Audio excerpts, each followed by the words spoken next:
নমস্কাৰ, মই আপোনালোকৰ আগত পাঠ কৰিবলৈ ওলাইছোঁ আজি কৌশিক নন্দন বৰুৱাৰ নিৰিবিলি উপন্যাসখন।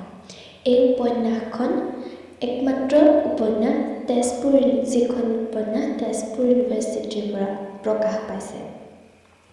এই উপন্যাসখন তেওঁ কৰোণা ভাইৰাছত যেতিয়া সমূহ আক্ৰান্ত হৈ আছিল তেওঁ তেতিয়া লিখিছিলে। এইখন পোনপ্ৰথমে ফেচবুক মাধ্যমত প্ৰকাশ পাইছে। আপোনালোকে চাগে পঢ়ি পাইছে।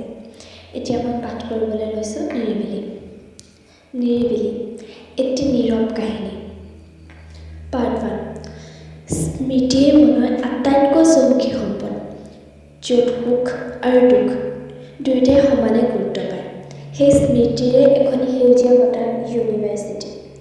অসমৰ মজিয়াত উশাহ নকৰি তেজপুৰতো জিলিকি আছে তেনে এখন স্মৃতিৰ স্মৰণীয় পথাৰ, তেজপুৰ কেন্দ্ৰীয় বিশ্ববিদ্যালয়, চমুকৈ টিউ, অথবা কোনো প্ৰেমিক কবিৰ কলমে কোৱা কাঞ্চনৰ চহৰ।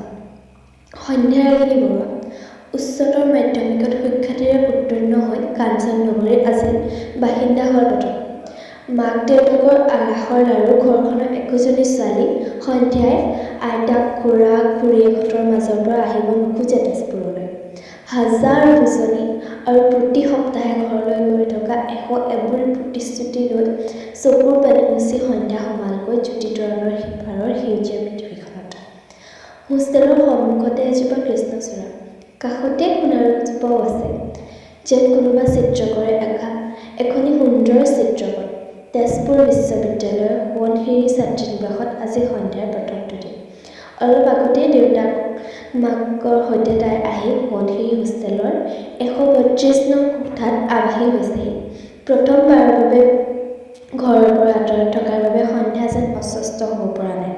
তেজপুৰ বিশ্ববিদ্যালয় অন্যবোৰতকৈ বহু পৃথক বুলি তাই শুনিছে। এই সেউজীয়াৰ মাজৰ পৰিৱেশটো তাই সঁচাই পচন্দ হৈছে। কাঞ্চন আৰু নাহৰৰ গছবোৰ ঘূৰি ঘূৰি চাইছে সন্ধ্যাই। ইমান ধুনীয়া কেম্পাছ নহয় যেন কোনোবা সাহিত্যকৰ কলমে নিগৰা সপোনে। কিন্তু তথাপিও ক'ৰবাত ভয়টোৱে লঘেৰা নাই তাইক। নতুন ঠাই, নতুন মানুহ, তাতে ৰেগিং নামৰ শব্দটোৱে সপোনতো খেদি ফুৰিছে তাইক। বহুতে কৈছে ইয়াত হেনো ৰেগিং নহয়। দেখিছে, তাইও দেখিছে কেম্পাছৰ অলিয়ে গলিয়ে ওলমাই থোৱা হাৰ্ডিংবোৰ যেন বাৰে বাৰে সকীয়াই আছে। তথাপি ৰাতিখননো কি বিশ্বাস, চিনিয়ৰ ২-৩জনী হুৰমুৰকৈ সোমাই আহিলে তাইক হাৰ্ডিং বচাবহি নে কিবা। কি হ'ল, ভয় লাগি আছে নি? হঠাতে কথাবোৰ ভাবি থাকোঁতে ৰুমমেট বিদিশা বা সোমাই আহিল। নাই বা, এনেই আৰু অলপ কওঁ নকওঁ তাই ক'লে। একো নাই, লাহে লাহে চব ঠিক হৈ যাব। ক্লাছ আৰম্ভ হোৱাৰ পাছত এইবোৰ ভাবিবলৈ সময় নাপাবা। অলপ ওলাই যাওঁ ব'লা, মনটো ভাল লাগিব তোমাৰ। মন নাছিল যদিও প্ৰথম দিনাই নাযাওঁ কৰিবলৈ বেয়া লাগিলে। ওলাই আহিল সন্ধ্যা। তেজপুৰ ইউনিভাৰ্চিটিৰ সেউজীয়াবোৰেই তাত আটাইতকৈ বেছি ভাল লাগে। এই সন্ধিয়া সময়খিনিত ইউনিভাৰ্চিটিখনে যেন এটা বেলেগ ৰূপহে লয়। বিদিশা বাৰ লগত সন্ধ্যা গেটৰ বাহিৰৰ ইউনিভাৰ্চিটি কৰ্ণাৰলৈ গৈছিল। বাৰ কিবা বস্তু আনিব লগা আছিল। মানুহে যেন ভৰি আছিল দোকানখন। পুৰণিখিনিৰ বাবে দুমাহৰ অন্তত মৰ্ম ৭৪ লগৰবোৰৰ লগত ঘূৰা মাদকতা, নতুনখিনিৰ হয়তো নতুন বুলিয়েই সতেজতা। বিদিশা ভাৰ্চিটিৰ কাষৰ মেডিকেলখনলৈ গৈছিল কিবা ঔষধ ল'বলৈ, আৰু সন্ধ্যা ৰৈ আছিল অকলে। হঠাৎ কেইটামান ল'ৰাই হাঁহি শুনি কাষলৈ ঘূৰি চাই দেখে তাইৰ ঠিক কাষতে ৪টামান ল'ৰাই চিগাৰেট খাই আছে। টিঙিচকৈ খংটো উঠি আহিছিলে তাই, কিন্তু দমাই ৰাখিলে যেনে তেনে। ইমান উপদ্ৰৱে ইউনিভাৰ্চিটিৰ ভিতৰত খাব নিদিয়াৰ বাবে বাহিৰতো সুবিধাটো নেৰে এওঁলোকে। এবাৰ ল'ৰাকেইটাৰ ফালে চাই মুখ ঘূৰাই দিলে তাই। চিগাৰেটৰ গোন্ধ এনেও সহিব নোৱাৰে তাই।